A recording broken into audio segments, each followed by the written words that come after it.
Satu keluarga ditemukan tewas terbunuh dan dikubur dalam satu lubang yang sama di Indramayu, Jawa Barat pada 1 September 2025. Penemuan ini menggegerkan warga karena seluruh korban kelimanya adalah satu keluarga dan mereka oleh pelaku ini dikubur dalam satu lubang yang sama. Saat ini tim Fakta sudah berada di Indramayu, kami sudah berada di depan persis TKP tempat kejadian perkara pembunuhan kelima korban sekaligus menjadi TKP juga penemuan kelima jenazah korban. Kami akan mencari nantinya pemirsa informasi dari warga sekitar dan kita juga akan menguak ya apa kemudian yang menjadi motif dari pelaku menghabisi nyawa satu keluarga ini. Saya Krisanti Yosefa, Anda menyaksikan Fakta.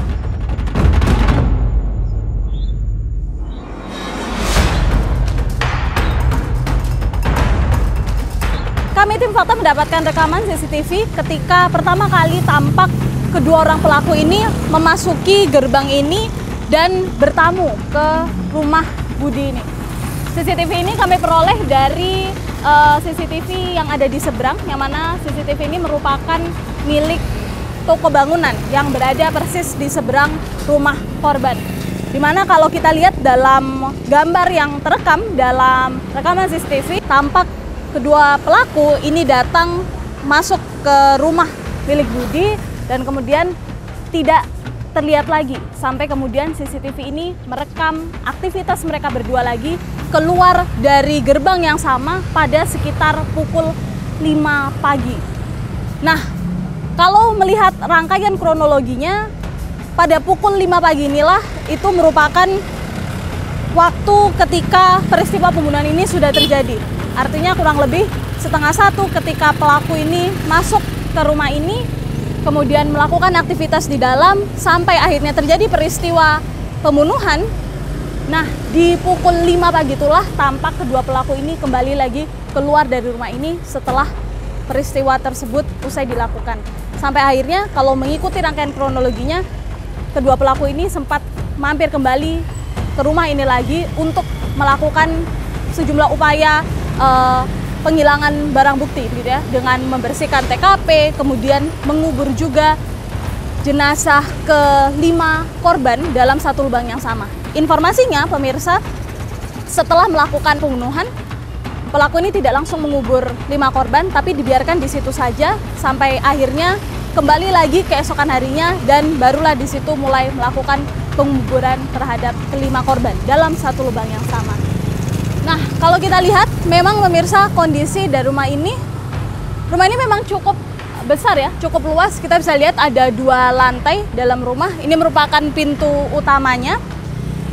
Dan kalau kita lihat juga, memang kanan kiri rumah korban ini tidak berdekatan atau tidak mepet dengan rumah lainnya. Artinya masih ada jalan gang, jalan masuk gang, terpisah jalan masuk gang dengan rumah selanjutnya, dan kemudian di sisi kanan rumah korban ini juga merupakan rumah yang masih baru saja dibangun. Artinya kalau melihat rangkaian kronologi di mana informasinya kelima korban ini baru ditemukan kurang lebih 3 hari setelahnya, setelah peristiwa pembunuhan, artinya masyarakat di sekitar itu tidak ada yang mengetahui bahwa telah terjadi pembunuhan di rumah ini sebelumnya, sampai akhirnya ditemukan kelima korban dalam satu lubang yang sama. Garis kuning polisi juga masih terpasang pemirsa di sekitar TKP, mengingat proses yang dilakukan oleh kepolisian ini juga masih berlangsung. Nah, kita akan coba untuk mencari warga sekitar yang ada di sini seperti apa jelasnya peristiwa tersebut, bagaimana akhirnya warga mengetahui kalau di rumah ini telah terjadi tindak pidana pembunuhan. Kita temukan faktanya.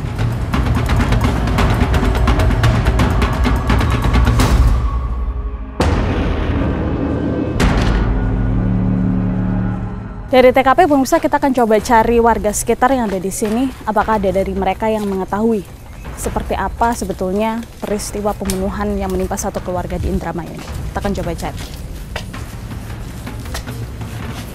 Permisi, Assalamualaikum.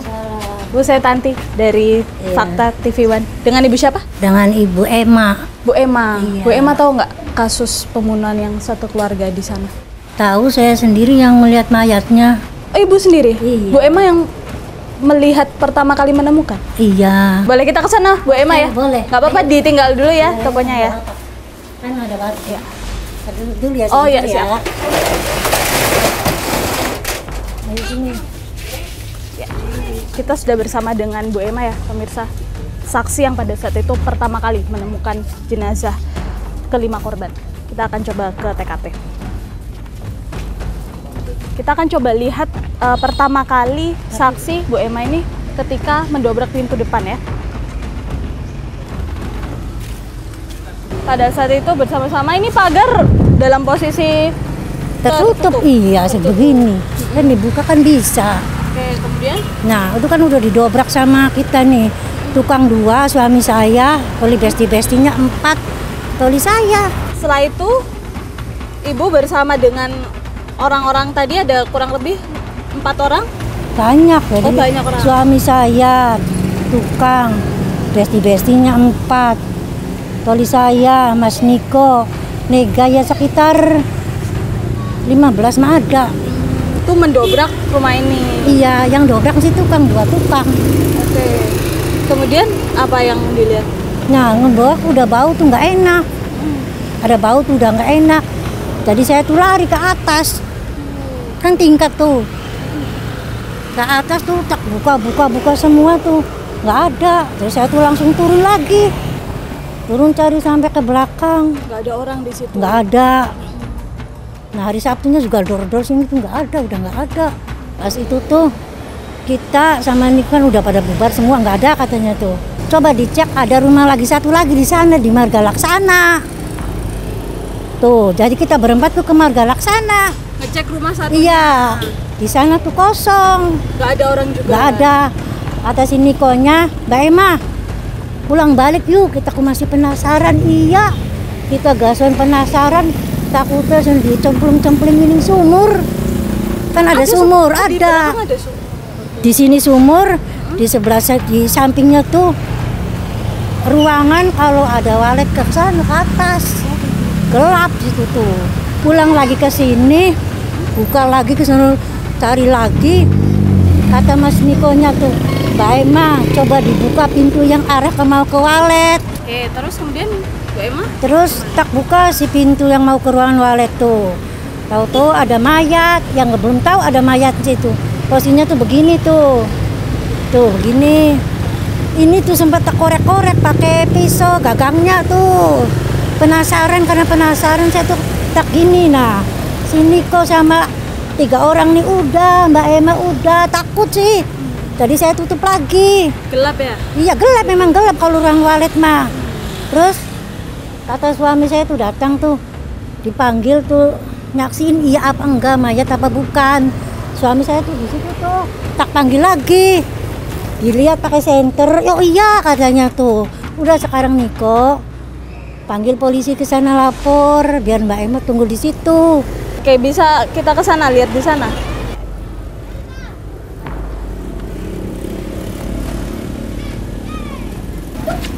Jadi di sini lokasinya Ibu pada saat itu? Iya, di sini diinterogasi, kita 4 beranak tuh sini. Tuh sesudah itu saya tuh ditanyain terus sama polisi banyak tuh. Nah, lama-lama mayat tuh ketahuan. Korban tuh lebih dari 1. Satu, ya Allah Pak, lemes ininya tuh. Masa yang kecil-kecil juga dianiaya.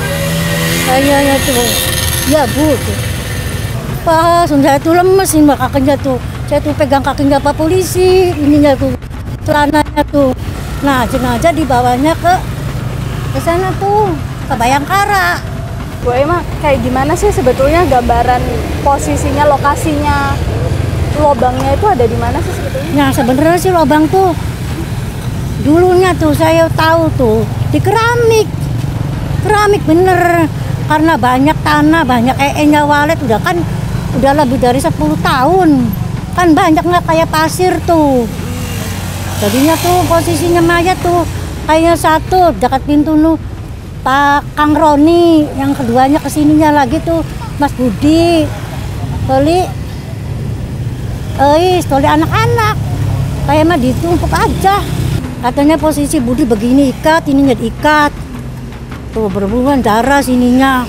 Katanya lagi Kang Roninya tuh disekap pakai sarung.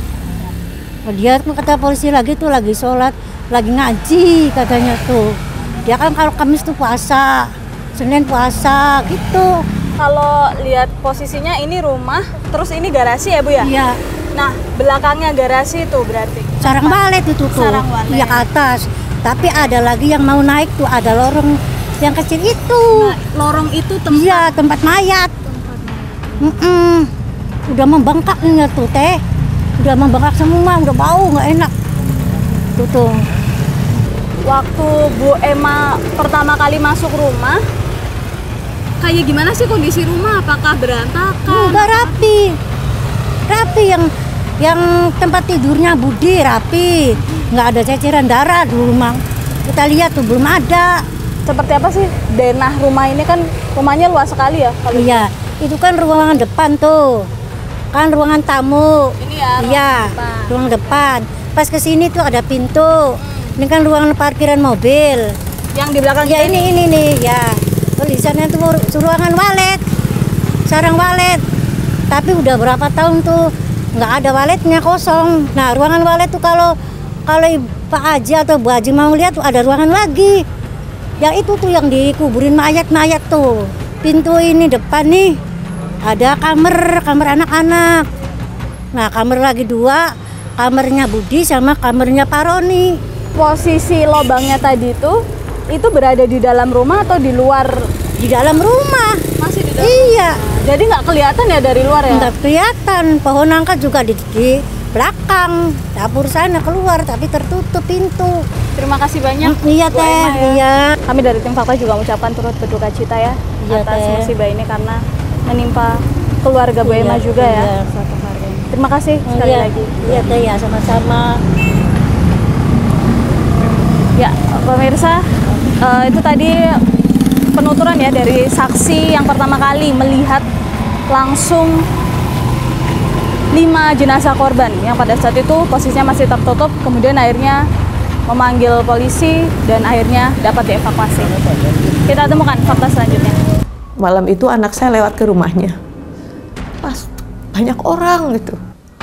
Ada apa? Jadi dia pulang.